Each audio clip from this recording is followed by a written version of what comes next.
Fala aí, pessoal, beleza? Pergunta rápida pra você. Você já viu um ovo de coelho? Não, né? Pois é, coelho não bota ovo. Essa piada é velha, né?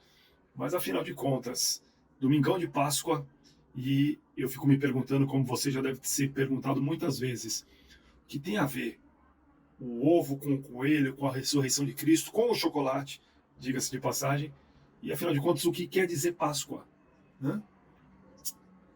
Com o perdão do trocadilho, vamos tentar explicar esta confusão dos diabos.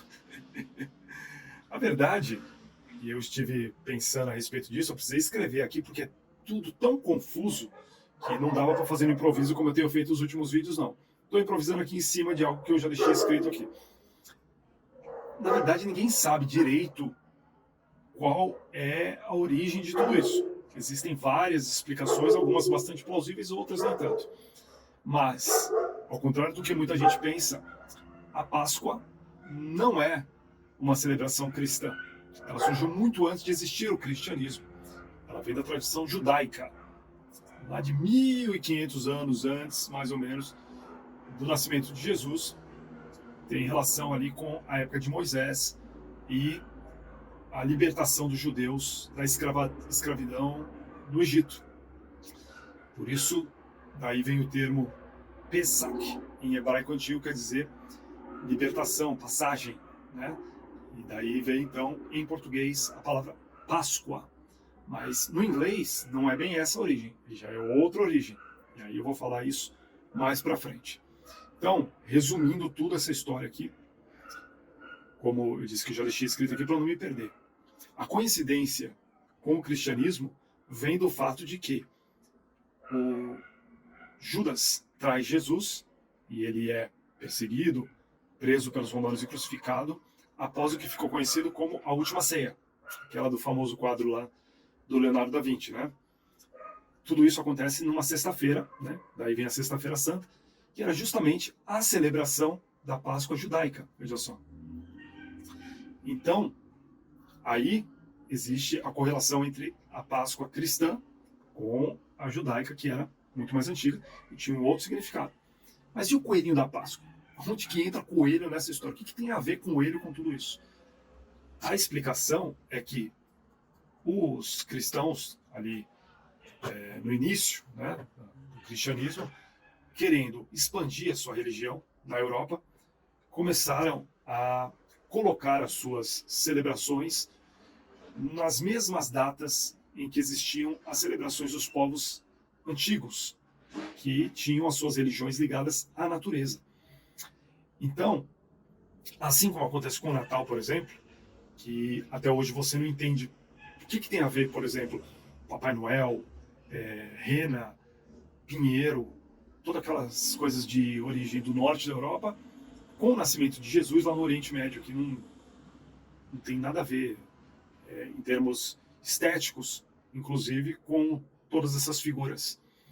A explicação é a mesma. Para que eles conseguissem fazer com que os povos que acreditavam nessas religiões antigas da Europa passassem a prestar mais atenção e aceitassem melhor aquela nova religião, eles botaram, por exemplo, a data do nascimento de Jesus. Ela foi adaptada para coincidir com o Yule, que era a celebração desses povos antigos do período do início, quando ia começar o inverno, né, que era uma fase de escuridão e tal. Então eles faziam toda uma série de rituais. Então, o Festival do Yule, que acontece ali próximo à data do 24 de dezembro, no norte da Europa, passou a ser comemorado também o cristianismo, o nascimento de Cristo, nessa data. E aí gerou toda essa confusão entre Papai Noel e todas essas figuras com o nascimento de Jesus. São coisas absolutamente distintas, mas que as pessoas passaram a comemorar tudo igual, dar presente, como se fosse uma coisa só. Mas até hoje as pessoas não entendem a razão disso. E a explicação é essa, porque botaram uma data em cima da outra, propositadamente, e foi a mesma coisa que foi feita na Páscoa. Na ocasião, no início também do cristianismo ali, eles percebendo que havia uma celebração do final da primavera, ou melhor, do início da primavera, lá no hemisfério norte, né, que representa o quê? Ressurreição, né? Digamos assim, um renascimento, que é o que a primavera traz, né, da natureza. Então, os povos germânicos faziam uma celebração para a divindade chamada de Oster, também conhecida como Ostara em português, que é justamente a deusa da primavera, da fertilidade. Essa deusa normalmente é representada na arte, né, em desenhos, com o quê? Com um coelho, justamente um animal famoso pela sua fertilidade, né? Então, daí vem a origem da Páscoa nessa data e, inclusive, o nome da Páscoa em inglês, que é Easter, que vem justamente da deusa Ostri, lá no antigo germânico antigo, que é a língua que deu origem ao alemão atual, e inclusive a língua inglesa, né? Então daí vem a origem de Easter e a razão de ter o coelho da Páscoa. Mas aí você me pergunta, mas e o ovo? Afinal de contas, o coelho não põe ovo? Pois é, a explicação para o ovo é semelhante, porque o ovo também representa a fertilidade e uma espécie de renascimento, porque a partir do ovo nasce uma vida, né? Isso era muito comum na época medieval, por exemplo, eles presentearem com ovos decorados na Europa. E essa tradição se manteve até quando os povos europeus começaram a migrar para o continente americano e trouxeram essa tradição dos ovos decorados, que em alguns lugares permanece até hoje. Né? Ovos mesmo de galinha, de outros animais, que eram pintados à mão. E por isso os ovos de Páscoa hoje também são decorados. Né? E aí você me pergunta, não, beleza, mas e o chocolate? Pois é, e o chocolate? É tudo muito complexo, mas acredita-se que a tradição do chocolate, ela começa ali por volta do século XVII na Europa, quando os europeus conheceram o chocolate vindo das Américas, né? Então você vê, a coisa veio da Europa para a América e voltou para lá. E naquela época, o chocolate era uma bebida, né? Inclusive com especiarias, não era como a gente conhece hoje. E era um produto muito caro, então fez sucesso entre a elite, a aristocracia, a realeza, né, na Europa, que começou a usar aquela bebida como uma coisa, digamos, de status. Eles passaram a presentear as outras pessoas com o chocolate, porque era um presente que representava poder, status.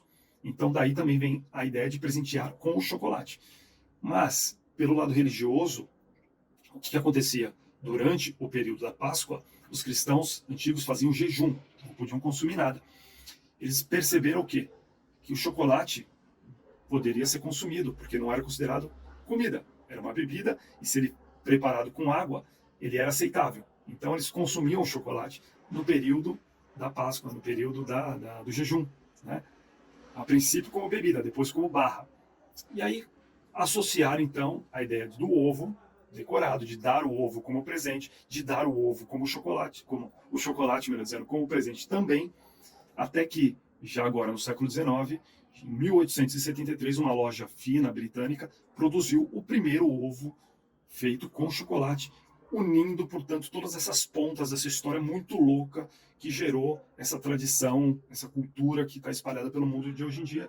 A gente, na Páscoa, presentear com ovos de chocolate e coelhinho misturado com ovo, com a imagem de Jesus, que são coisas absolutamente distintas, mas que foram fundidas culturalmente através desta tentativa de implementar, uma tentativa não, um fato que acabou se tornando, né? Eles conseguiram implementar o cristianismo através dessas ferramentas de, digamos, aculturação, podemos dizer assim, inclusive, porque em cima de todos os feriados, todas as festividades que eles chamavam de pagãs, dos povos antigos na Europa, eles colocaram uma data cristã em cima. Eu já falei sobre outras datas, inclusive, como o Beltane, o Samhain, né, que são festas antigas dos povos celtas que acabaram se tornando outras festas devido a festividades cristãs que foram colocadas junto, sobre, para que eles conseguissem absorver essas culturas antigas, e acabou que deu certo, embora com o tempo essas culturas, essas festividades estão sendo resgatadas. E é isso, resumão aí muito louco para tentar entender tudo isso. Se você curtiu, deixa aquele joinha, faça o seu comentário e até o próximo. Valeu, isso aí.